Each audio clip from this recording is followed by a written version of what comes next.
your pension fund. You expect to get a pension. The years to come, let's see who thinks that their pension's safe. Right, okay, I'm Francis, and I'm an SSP, and I don't have a pension, so I don't care. Your pension safe? It's not, no. I'm Bill Newman, I belong to the Campsie branch, and my pension is with the bank I used to work for. Unfortunately, the bank no longer exists. And as what the bank pension, was it? Moscow Narodny. Quite so, as it was the Soviet bank, and the current Russian shareholders don't seem very keen on topping up the pension fund. I've got problems. That's me. I'm Raphie de Santos. I'm from one of the Edinburgh branches, and I actually got my pension notice on Friday, and it's worth less than the money that they've paid in. So it's not looking good. My name's Alan. I should get a teacher's pension eventually, but being part-time I'll get part of a teacher's pension. So confident then? Reasonably, I think, given my age, I'll probably get a pension just before the total collapse. Look at you. Ron Mackay, I'm the treasurer of the Campsie branch. I've been having my pension for quite some time. It's paid with the Scottish Office, a teacher's pension. All right. We take 6% of our salary throughout the years, and I went to a pension, so I get a reasonable pension. So you retired As at a the right promoted time? teacher, I got a fair pension. See, we should have lived through the booming capitalism. You're born at the wrong time. I'm Pamela Page, I'm in Campsie branch as well, and this is like the teacher's branch. Isn't it? Because I'll get a teacher's pension, whatever that is. I never open the letters and anything. So fingers crossed.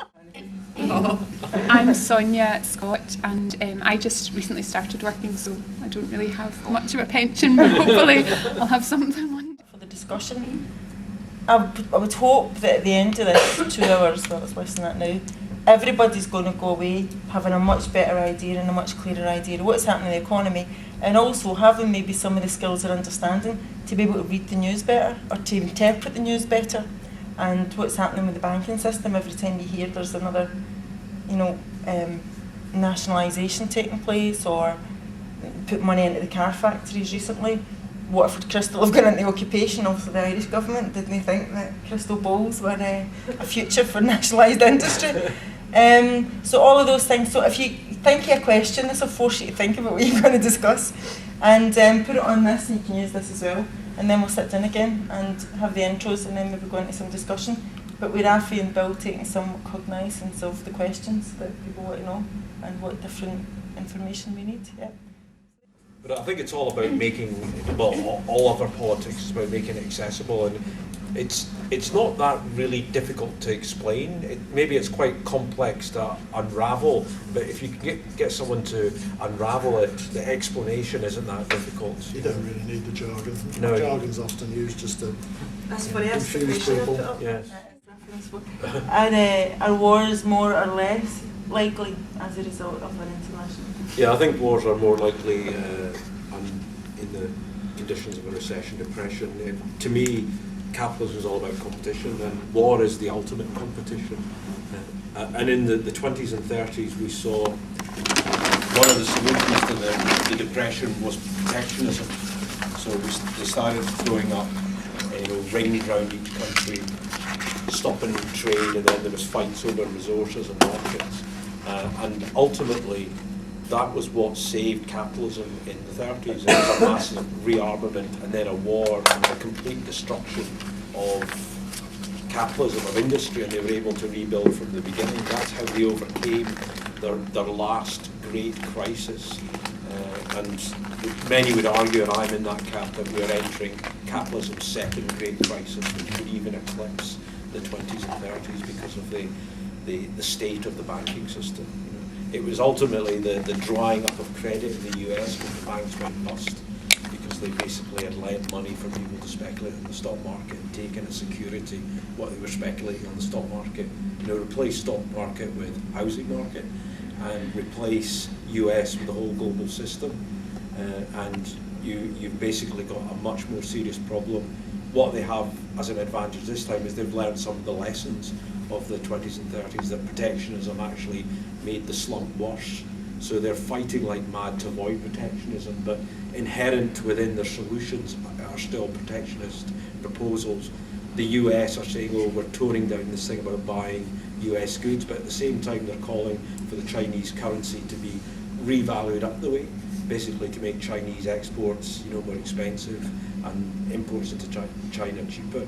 And the strike that we saw in Britain, there was lots of elements to it, but part of the the reaction of the union leaders, and I think part of the workforce of people in Britain is saying, throw a ring round Britain and we'll be all right.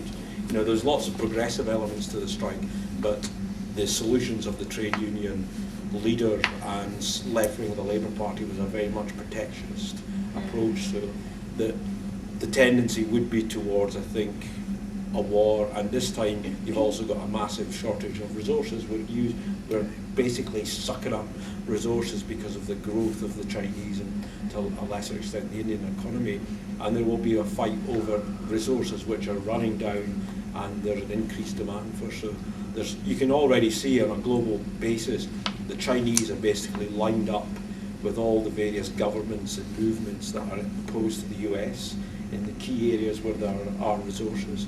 So there's a real potential for a conflict over resources 5, 10, 15 years down the line, as well as the kind of protectionist measures that we're beginning to see put forward, although the major economies are fighting against it because they realise that was a major cause of the deepening of the depression in the 20s and 30s. Do you think climate change will make that even more critical in years to come, with desert areas being formed and the fact that China have polluted their water so much that resourceful water will be a huge deciding factor as well? That's what they're predicting, isn't it? My own view is that capitalism's crisis will mean that they'll start. Not only will they not pay lip service to taking measures to improve the climate, but they actually don't. They won't care, no. Because their profits are decreasing. They really have got. It cuts into the already declining profits of the capitalist economies, and the ecology things will be thrown out of the window. So it probably means a worsening of our situation. This crisis will actually bring the climate effects and the crisis it's going to cause, and we don't know what it's going to be. We've got some ideas, but it's going to bring it closer. So you're going to have a crisis in the climate of our planet coinciding with a crisis of the economic system. So it's going to be a double whammy. I think there's no doubt that in a recession you'll find, I think you're finding it already actually, as you say, that attention moves away from the economy, well, not from the economy, from the long-term economy, from climate change, because people are more concerned with their personal daily lives, and governments can shrug their shoulders and say, that's for tomorrow. If you're looking at the pressure towards war, there's certainly pressure towards disturbance. If you look back to the 30s, you can see the depression in Germany leading to fascism and the support for fascism. And that is a danger. It's a danger externally, as we saw obviously in the 30s. It's a danger internally too. People will look for solutions. People at the bottom of the pile will look for radical alternatives. Obviously we have a view on what that radical alternative should be, but there will be people who move to the right and the far right, and I think we shall see at the more moderate end a resurgence in this country of support for UKIP, God bless us, but also much more dangerously BNP in particular areas in the country, and that can spread, and that is dangerous. And that's why we have to try and get a socialist message across.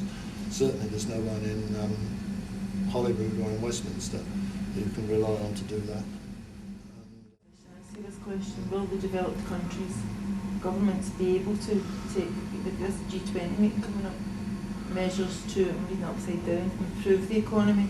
To what extent are these measures going to work?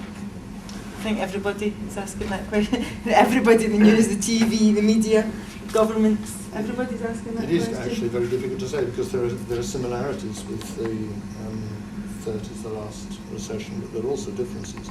And the big difference, I think, is that we now live in a globalised economy.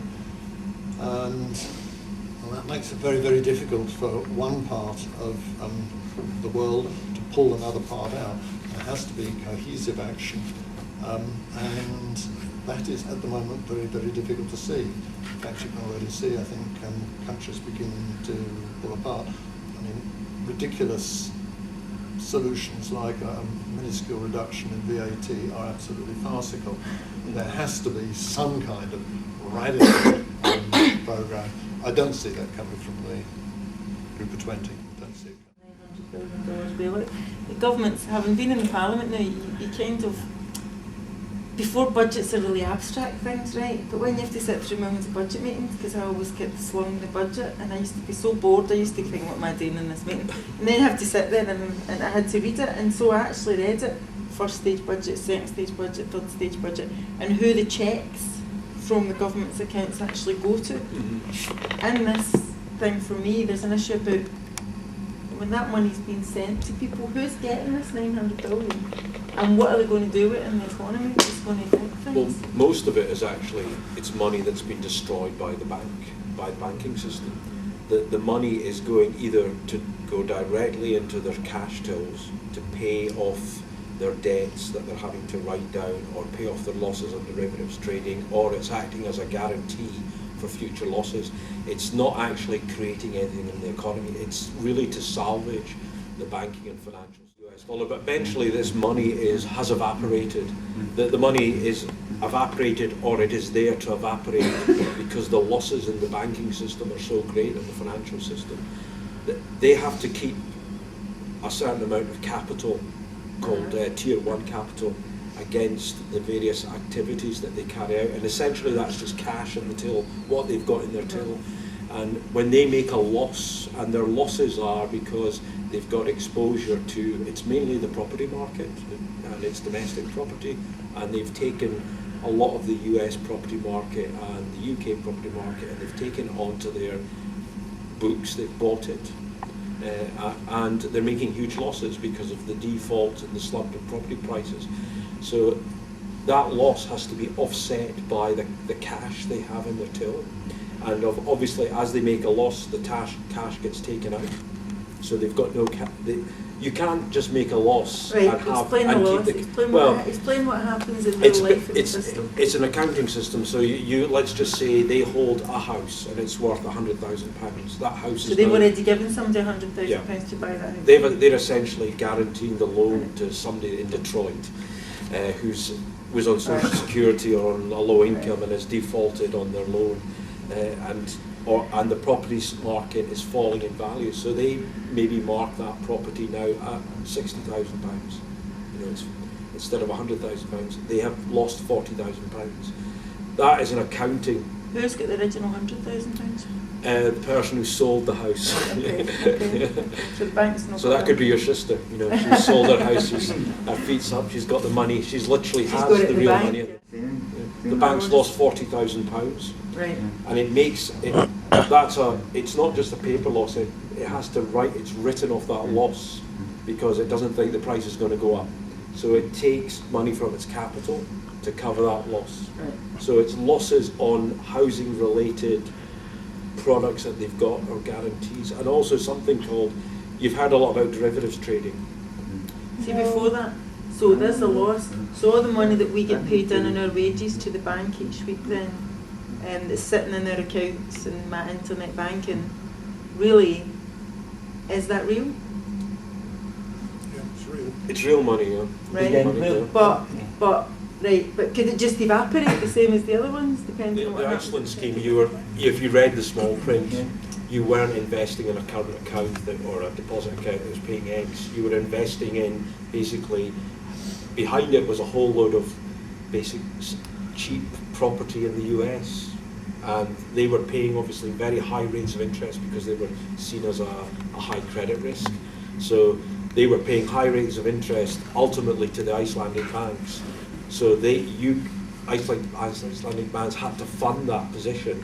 So they did it by raising money in Britain, put it into deposit accounts, and could pay you a higher rate of interest than you could get in the money markets or in a normal deposit account, based on the high rate of interest they were getting from what we called subprime borrowers in the US. Right, again, okay. Okay. Anybody want to ask a question there? You understand? But you were basically investing in subprime property when you invested in that Icelandic thing. I mean, the fundamental problem is that it's the government provides the cash, that's your money, my money, and that's gone there. But it's got to be repaid sometime, and that's where, for the longer term future, there are really going to be problems, because equally, you're going to have to repay that money. And that comes out of taxes or cuts in public expenditure.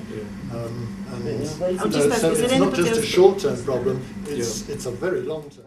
I think that the main thing for the banks is that they've sold a lot of derivatives to pension funds, insurance companies, hedge companies and other banks. And the way that these work, they're not listed, they don't trade on a listed market, they're something that's called over-the-counter. So any losses that the bank makes on the derivative, it isn't paid at the end of the contract. So the contract might be 10 years, but every day the contract's valued to see who is making money on the contract. And if the bank has lost money on that day, so the contract's worth less today than it was yesterday, the bank has to make a payment, a collateral payment to the other person in the transaction.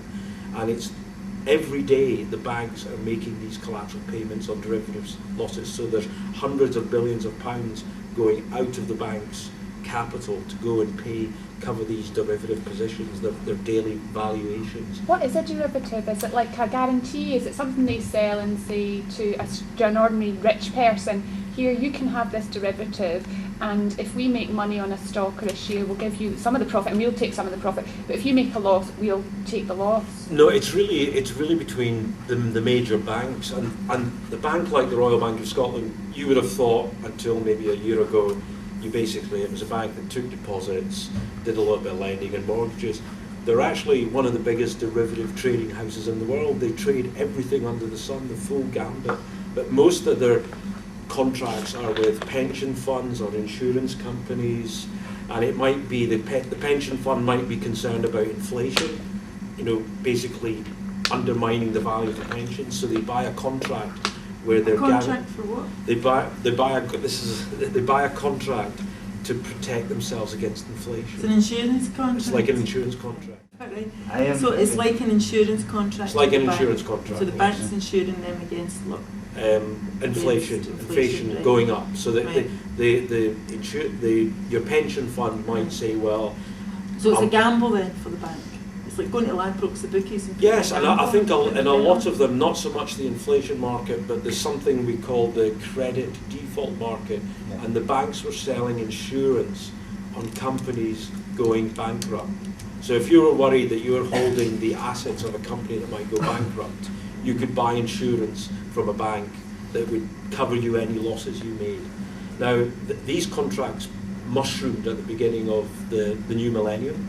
We're in the middle of an economic boom, and the banks basically just sold loads of insurance, thinking no one's ever going to go bankrupt in a big scale. This is boom time. It's a golden era of capitalism. So they sold $60 trillion worth of insurance on companies not going bankrupt, and they are short $60 trillion worth of this insurance. So what are we going into? So what happens when the company goes bankrupt? When a company goes bankrupt and you've bought the insurance, if you can only recover, say, £30 in the £30 and £100 of its debt, the bank that you've bought the insurance from will pay the other £70. From the government then? No, well, it's from the bank. Money now. From the bank. Sorry. I think part of the guarantees are to protect the banks from the further losses. They've not really suffered big losses on these products yet, and they've also they estimated that they could recover something like £40 in £100, but it's the companies that have gone bankrupt, it's around about £10 and less that they've been able to recover. So the banks will have to pay out more losses. But I think this hasn't really kicked in yet because we're really at the beginning of a recession. Could you imagine what would happen if General Motors goes bankrupt? Or, No, what will happen to General well, Motors? could you imagine that a lot of people have bought protection against General Motors going bankrupt? Right. So what will the banks have to do? So where I think this is leading is the banks going bankrupt. So if the banks go bankrupt, where does that leave us? Yes. As individuals? Yes. Yeah. Well, I think there's another fact here, and it ties in with one of those questions. You might wonder what the supervisory authorities were doing, allowing this enormous build-up to occur. Just collateralised debt and things like this too, which were building and building in banks. And banks found even ways of actually getting around the loose supervision which is around now. It's very, very loose supervision here and in most countries. They invented little bodies like structured investment organisations, little subsidiaries, which are outside the banking system, avowedly, and they pop nasty bits of business, nasty as we now see them, in there. But of course, yes, the supervisory authorities in this country are very, very loose indeed, and that's part of the government's philosophy, this government and the previous governments, that you let everything rip. It's good. Greed is good, and you don't need strong supervision, just let it all rip off. The interesting contrast, perhaps, is with Spain, where actually supervision remained reasonably tight. And although the economy in Spain is suffering, I think it's something like 3.5 million unemployed there now, Banco Santander, which of course owns Abbey, and Leicester, Bradford and Bingley, at least parts of it, actually hasn't suffered to the same extent. It hasn't suffered, I suspect, simply because the Spanish authorities, the supervisory authorities, the bodies that are supposed to control the financial system, controlled it much more tightly there than happened here. And yes, it's a failure of the supervisory authorities, the Financial Services Authority, and ultimately the government. And ultimately, if you want to push it further than that, to a free floating capitalism. And that's the situation we're in. And banks have been culpable here, they have been, but they shouldn't have allowed to. So what will happen then when all these banks go bankrupt? Because that's obviously what's going to happen. They've already had to bail out Northern Rock, Bradford, Bingley, Royal Bank of Scotland, HBOS, all on the brink of bankruptcy. Yeah. You know, there isn't much left. But there'll come a point where they won't be able to, and they're going to go bankrupt. So. I think the big thing is that because of there's a dynamic because of the falling economy, the fall in house prices, the payments that they'll have to make out because of companies going bankrupt, and they have to cover the debt that people have bought insurance. That dynamic means that the governments will have to put huge amount of funds in to salvage the banking system. And I think what's different from the 20s and 30s is they won't have the money to do the big public works programs. They're going to be short of money. The governments themselves are under threat of bankruptcy because they can't do both. And that really means that, you know, the measures that Brown's put forward are really quite meagre and won't have much of an effect. And the dynamic of the economy feeding, and because the banks are exposed to them, are going to lose more and more money. The state are going to have to spend so much on propping these institutions up that they won't have the resources to actually create public programs of works to try and put some people back to work and do something with the economy. Why do we need to actually sell? Why do we need to actually sell the banks? The banks go bankrupt and we're going. Yeah, why do we have to keep propping them up? Well, the whole capitalist system revolves around credit and the banking system. As socialists, we would nationalise and we would actually tear up a lot of these contracts. And actually some capitalists have suggested that the credit default market, which really hasn't kicked in yet, and when companies really start to go bankrupt, and you should imagine you start to see that in quarter 2 and 3 and 4 of this year, Is that what you think is going to happen? I think so. Major companies are going to go bankrupt, and the banks will then have to pay out these insurance contracts, and basically the government will have to come up with new rescue packages, financial packages. But I think some capitalists have actually said, let's just abolish this market, Yeah. let's just tear up all the contracts. And essentially that's, again, it's like a socialist solution. If there was a socialist government came in, we'd nationalise the banks, we'd look at all we'd just make them null and void, you know, and we'd look at some sort of compensation scheme, you know, for people like pension funds and insurance companies, but ultimately we wouldn't have a pension system the way that we have. We wouldn't have an insurance system because there'd be some sort of socialised provision for people, you know, for once they'd stop working, or if something happened to their house. You wouldn't need to buy insurance. Something happens to your house, there's a social fund, and we'd go and rebuild it if it was knocked down in an earthquake or it was burnt down. So we wouldn't need the system. And the interesting thing that I think is coming out of this crisis is that you're beginning to see solutions that socialists would put forward. So you basically, you take a hold of the banking system, you prop up industries, but you then, some people are almost suggesting, well, you could do something else with an engineering industry. It doesn't have to just make cars, it can make other things. And there are these suggestions, and the financiers have said, well, let's just make the whole market null and void in credit default swaps. That's what we would do as socialists if we came to power. So you are seeing hints. The situation is so desperate that the only real solution is actually a socialist solution and a planning and an abolishing the whole system. And even some capitalists, and I think some of the solutions that are coming forward from governments are pointing in that direction. But obviously, I think they're going to stop. They're stopping at the point of salvaging. They want to salvage capitalism to make it go on. We want to replace it with a system that will work. You know.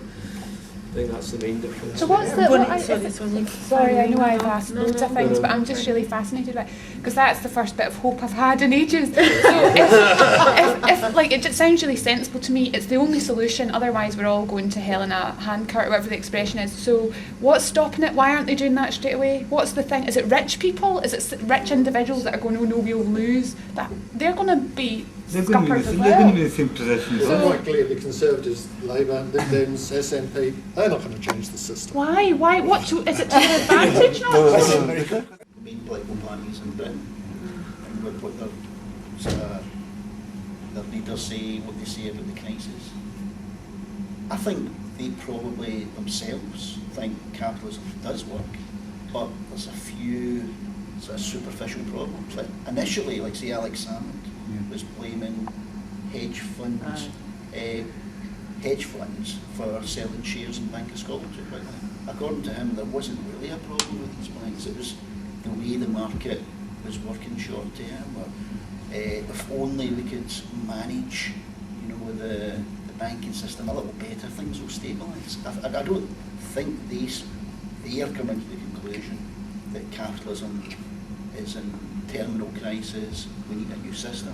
They're still trying to tinker around the edges. They're ideologically, politically committed to this system. And they're not, unlike us, they're not willing to say, right, we need something else.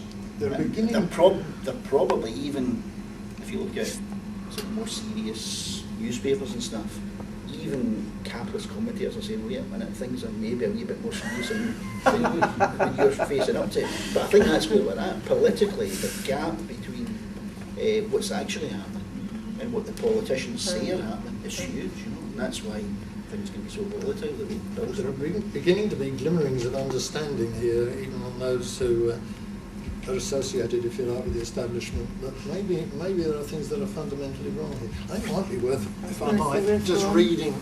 There's a nice little picture of Karl Marx in the FT this week, and you do see some little headlines in the FT which do indicate that there's the beginning of an understanding that maybe we're at something approaching an end game here. There's a lovely letter here. Wednesday's FT, financiers of the future must know their marks. It's worth reading, it's only short. Sir Michael Lipton, it's a letter, asked why John McFall, head of the Treasury Subcommittee, and John Moulton, when advocating bank nationalisation, added that later the bank should be returned to private ownership. May I hazard an answer? Free market dogmatism and ignorance. I recall one late British Prime Minister, Harold Wilson, boasting that he failed to get past page 1 of Karl Marx's Capital. More recently, Gordon Brown showed his rejection of Marx's explanation of the cyclical nature of capitalist economies with his claim to have ended booms and busts. A knowledge of Marxian economics may have allowed our financiers and politicians to avoid, or at least have attenuated, the present crisis of capitalism. As Marx warned more than 140 years ago, crises of capitalist credit mechanisms occur where the ever-lengthening chain of payments and an artificial system of settling them has been fully developed. Is it not the responsibility of professors of economics to ensure that the prospective financiers and politicians in the universities gain an in-depth knowledge of Marx's ideas and then perhaps not repeat past mistakes? Well, it's all a bit late, I guess, for that. But it is interesting that perhaps in the Financial Times more than any other paper, there are actually some understandings emerging, as I say, that there are fundamental problems here. To get from that to actually instituting changes is something which is actually more difficult to envisage. But at least there's something emerging. Yeah, Can I ask something about, because we were talking about there, about whether or not the banks are nationalised? That's a good question. There seems to be a perception in the media that that is what's happened. And I think it depends on what you mean by nationalisation. RBS is, 67% owned by the government. HBOS, about 30-something%. Northern Rock, 100%. The problem is, they're all behaving in exactly the same way as they did in the past. And it's not sufficient just to have a bank owned by the state. It must actually function in the service of the state, in the service of the public. And quite clearly, banks are not doing that at the moment. Can I ask, are the banks still being run by the same people? Oh yes, That, more or less, yeah. So it's in name only then, isn't it? Well, it's quite They're still interesting following that the same ethos. Mandelson just said we must curb. Could I Oh, come in here? I think he's done that so that everyone. At can the get end of the benefit Second World first. War, I came back from the forces like so many others came back to the forces. They nationalised the banks, they nationalised heavy industry, transport a lot. We thought, hello, we're on our way, we're going to get socialism. But as you say, the same folk ran it. Yeah. They nationalised it, and the same folk ran it. They never brought in the trade unions to discuss how we're going to run the industry and whatnot. The same folk ran it. And as Tony Benn said, the Labour Party has never been a socialist party. And the Labour Party in charge, it just didn't happen. I mean, we all came back and thought, great, we've nationalised, we're going to get things. And of course we started the health service and all the various different improvements in the social provision and so on. There's a tremendous number of things, progressive things that were socialist, that weren't done. But fundamentally, the same folk ran things. And another thing they did, they didn't take the media out of private hands. Some rich man could own a paper and distribute his right-wing views throughout the whole of the country. And the left had very little in the way of entry to the media, to explain their point of view. But this business of nationalisation, that's not socialism. There's got to be changes at all. I think there's two sides to this. One is what's the political implication and how consciousness and how people see the crisis is going to go, which is kind of political and ideological thing, because there isn't a left socialist alternative committee anywhere. It has got influence. But I think this meeting is meant to be about we want to understand so we can explain it, how the economy works and what's about to happen next. So are the banks nationalised? No, I don't think. Well, they're owned by the state, but they function in Do you exactly the think same way that as they the did in state's the going past. to take control because they're not lending money and doing all the things that they're asking them to put liquidity into the system? The problem is they're hanging on to the cash. We talked The about banks the banks are hanging on to cash because remember we talked about the losses that they're having to cover. Yeah. So their write-downs on various investments, the daily losses on derivatives, they need that to top up their capital, their working cash, and that's why they're not lending out. And also, they won't lend out to other institutions, financial institutions, because everyone is on an edge financially because of the exposures they have. And they won't lend out to the public because the public are all potentially going to be made unemployed, are a credit risk. Businesses are all a credit risk. So what if you have loads of debt? Are you in an okay position then? Yeah, so, I mean that's the big. But you don't own a house. I mean, basically the cheque that Gordon Brown wrote and Darling wrote in September, October, the 39 million went into the cash, the tills, so the banks could cover losses and have money to pay out on future losses if we're going to have. Well, then, see, Choose or something. No, I want to ask about the budget that Obama is trying to get passed at the minute.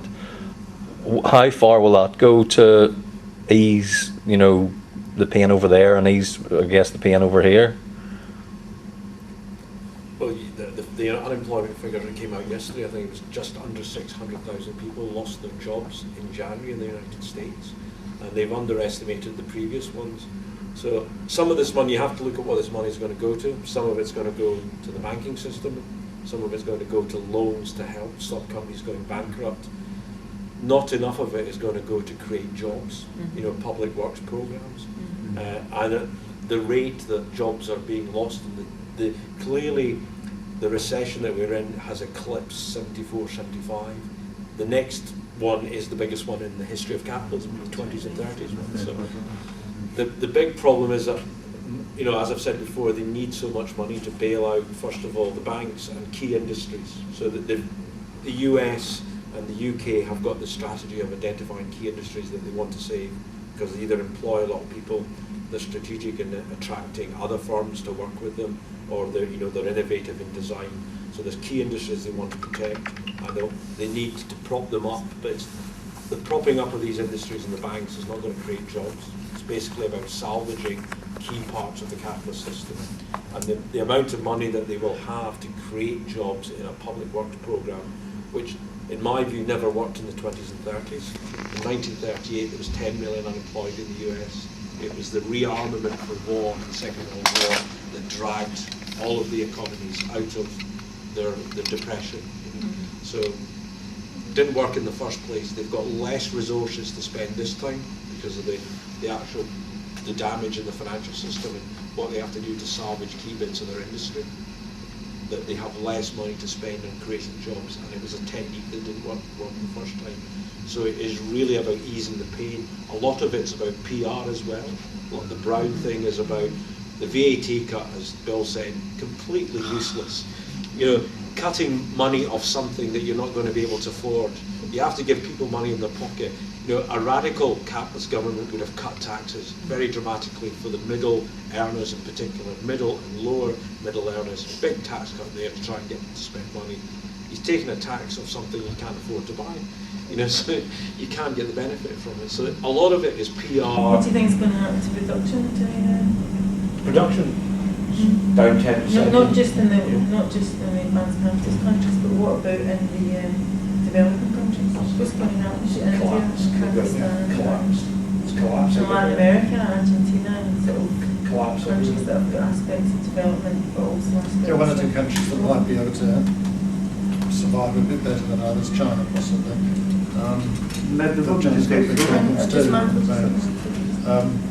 But yes, certain things need to be done now if we're looking at an amelioration of the situation, and those things actually aren't being done. I very much doubt whether, in fact, cuts in interest rates make a great deal of difference at this stage. I think what we probably will eventually see, because people will run out of ideas, is what's called quantitative easing. Another jargon term, what it means is printing money, in fact, because there's a limit to the amount of money, real money, there is in circulation and so on, but there are great dangers, of course, in printing money, and everyone says, you mustn't print money because it's inflationary. Yes, it is, but ultimately, there may be nothing else that can be done. Raphie mentioned that public works, the American second bailout doesn't actually involve that. If we look at an attempt to actually lift the economy up through public works, we see actually very, very little happening now. On a much more modest scale, post the Second World War, there were big debts in the UK economy then, enormous debts towards the United States particularly. But there was a programme of substantial public work that got underway, and it got away immediately. Things like prefabricated houses, the development of the National Health Service, which cost a lot of cash, the tripartite education system, these cost cash, and they were able to be done. Now, the problem at the moment is that You need a public works programme which functions immediately, and that is not happening. Whether that would actually pull us very far out of this recession is another matter, but at least it's something that could be done. And for all the brave words of Brown, it's not happening. What have we gotten, Brian? I mean, there's been a huge shift in the economy in the last 30 years, 30 years, so, in Britain.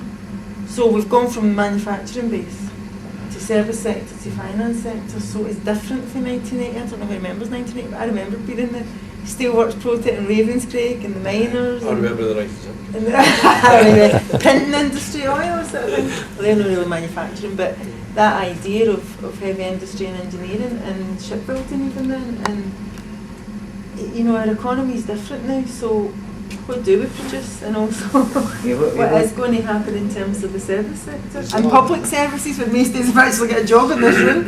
Bizarrely, I remember, it would be about 20 years ago, I guess, going to number 11 Downing Street with a group of European MPs and being told at the time that by an economic advisor, I wish I could remember which one it was, but I can't, but being told, and the MPs were being told that the UK was no longer fit to really be an industrial country.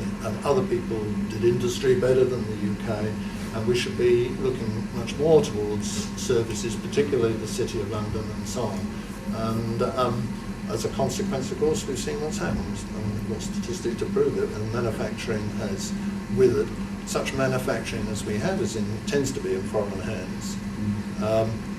The service industries, well, let's just take finance. There are twice as many people, roughly, at the moment, working in finance as in manufacturing, about 5.5 million against 2.5, 3 million. And as we've seen, in fact, the service industries, and finance in particular, are extremely volatile.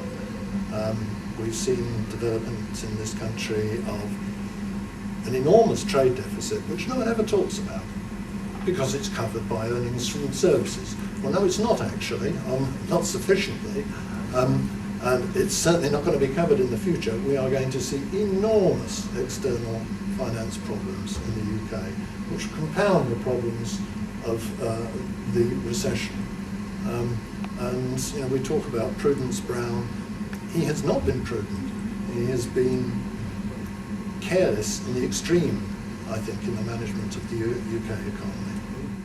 I think an interesting thing is that we're, you know, maybe for people to think about in the tea break, is that we're entering a completely new political situation, and how should the party react to that? And because we are, the game, the old rules are over. You know, it really is.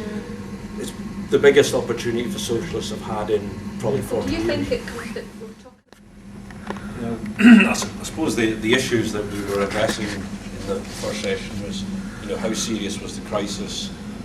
Where was the money going that the governments were spending? Would that be enough to solve the crisis or make any big impact?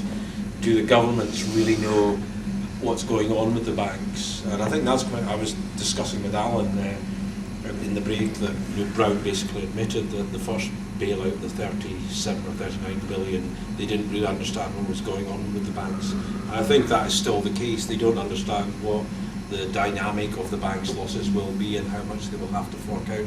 I think in America, the United States, they have a better idea. The investment banking community is very close to the government. A lot of the people who've got positions have worked in investment banking. They've got a better understanding.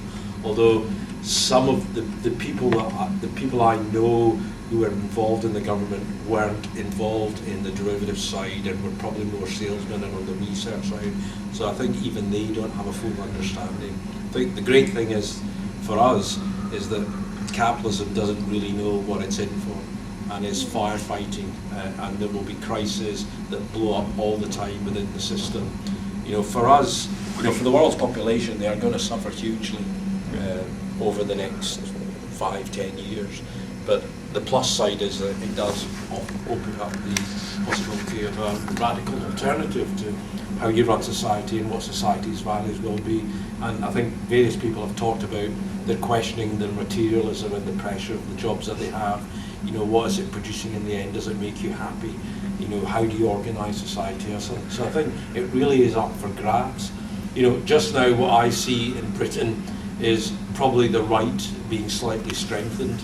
You know, they're the ones who've coming up with some sort of response, but it isn't really a solution to the crisis. And I think, for me, the only people that actually have a solution is a kind of socialist solution.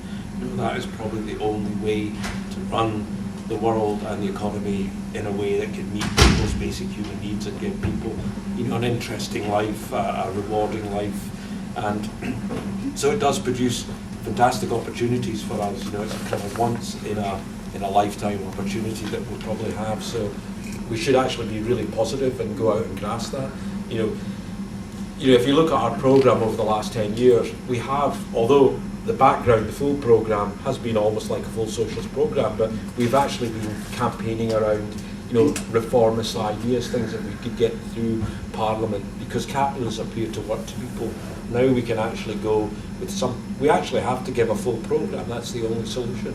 You know, and the idea that there isn't money there, you know, people used to criticise us for even our mild sort of reforms, putting, you know, a large amount of money and saying, well, the money isn't there. It's clearly there in the system. What it shows is if the crisis is big enough, the capitalists themselves are willing to do the most radical things that were unthinkable 2 years ago. So, you know, ask for the impossible, because now it is actually possible. That's what I would say. It was good to hear people's views, but I really think the party is a party full of charismatic people. You know, I've worked in small left groups, and it's very refreshing to be in a party that actually sort of almost represents, you know, society and the working class. And I think we're a party full of charisma, full of talented, interesting people, and it really is. It's like an honour to be part of that organisation. But I think we have to go forward and put together a programme. You know, there's been articles written and ideas put forward, but we've got to work out a programme, and then we've got to be able to present it in a way that does connect. And I think a lot of these ideas have been really good. You know, I was thinking about another world is possible. That was really popular slogan. And actually, another world is necessary. That's what the slogan is now. It's not possible, it's actually necessary. But I think there are massive opportunities for us to go out there and have a more radical approach and look at saying, yes, you can empower yourself. The idea of going to local communities and saying, or, you know, leafleting in an area, having a stall and saying, handing out leaflets saying, there's been so much spent on the banks by the government. If it was allocated to this region, you would get so much. What would you do with it? And get people's ideas coming back, and then produce a document or a pamphlet or something and say, this is what people think in the area, and begin to show them that you can control and be part of deciding how you use money and use it in a way that's socially useful and benefits the community. And it's the beginnings of, you know, a new type of democracy, a new type of running society. Thanks, Raphie. Will? Yeah, I mean, it seems to me what the meeting has done is identify what the problems are, and the problems are, of course, much deeper, much longer lasting than any of our established politicians will admit. What our established politicians and the media are looking at the moment is doing sticking plaster jobs, ameliorating the current situation. That actually isn't going to get us very far, because the economic crisis is much, much deeper and much longer lasting than the media or mainstream politicians are willing to admit. Indeed, I mean, we've seen in the Treasury Committee when journalists are brought in and told that they are actually causing the crisis, when all they're doing, in fact, is to some extent anyway, telling it how it is. Before the SSP, before socialism can start to have an impact, people have to be aware of what the crisis is, both in terms of the economic crisis and, yeah, sure, in terms of the longer-term ecological crisis we're in. They will become aware of it, the sooner the better, because once that awareness is there, people will begin to look for an alternative, and that's where the SSP can actually begin to make an impact. But obviously we have to be ready to do that. Listen, Shaky Farina had to go and study how to run the banking system after coming at the hills. And he went to school. He'd got the bankers to teach them how to run the banks in Cuba. It was a wee bit smaller than Britain, and it wasn't globalisation at that point. But they had night classes, and he wasn't happy about the ones that wouldn't do their homework. He mentions it, and he's